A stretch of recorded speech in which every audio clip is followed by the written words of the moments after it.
Hi, this is Busy Pro 3 channel. In today's video, I will show you how to disable content and privacy restriction on MacBook.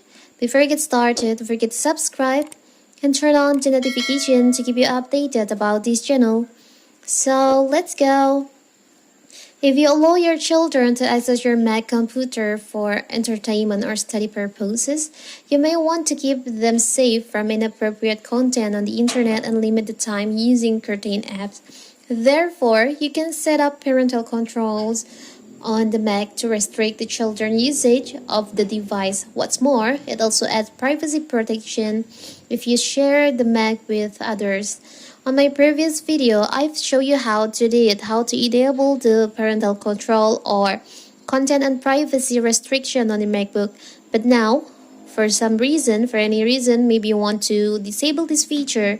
How to do it is so simple. So first of all, you can open your system preferences on your MacBook. Now you can go to Screen Time, click on Screen Time. From here, you can just go to Content and Privacy. Click on Content and Privacy. As you can see in here, the Content and Privacy restriction is on. You can turn off this feature by click on it.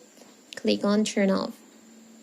So now your Content and Privacy restriction on MacBook is disabled, and if anytime you want to enable it again, you can just click on Turn on this. So simple, right? So that is how to turn off content and privacy restriction on MacBook. Don't forget to like and subscribe and turn on the notification to keep you updated about this channel. Thank you and see you.